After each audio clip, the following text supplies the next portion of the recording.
இது ஒரு புளிப்பனைகிறது. கொச்சி சேலட். இதுக்கு பேர் என்னது? கொச்சி. கொச்சி கொச்சி. இப்படியே போட்டு என்னென்ன கலக்குறது இதில்? கருவாடு, பச்சை மிளகா, ஜீராங்காய், மூணையும் போட்டு புளி போட்டு பறிஞ்சு சாப்பிட்டா நல்லா இருக்குன்னு சொல்கிறாங்க. எப்படி பச்சை மிளகா பாரு போதுமா?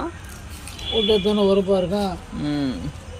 இதில் வந்து மெயினாக இருக்குது உப்பு, புளிப்பு, உரப்பு, 3. இப்போ எப்படி கலர் 3 கலர் மெயின் கலர்னு சொல்கிறோம். கருவாடு கருவாடு வேற விட்டுருக்கியா? பரவாயில்ல, சுட்டு வச்சிருக்கேன்ல. என்ன கருவாடு வேற.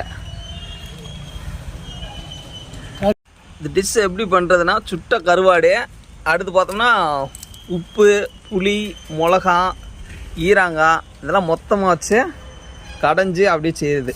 புளி பிணையிறது நம்ம சொல்லுவோம். இவங்க வந்து என்னது கொச்சினா புளி பிணையிறது. புளி பிணையிறது கருவாடெலாம் போட்டு அப்படியே பச்சை எல்லாமே ரெடி பண்ணுறது. பார்த்தியா?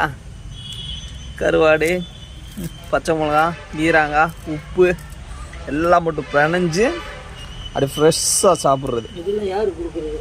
இந்த வீட்டுக்கு பார்த்தோன்னே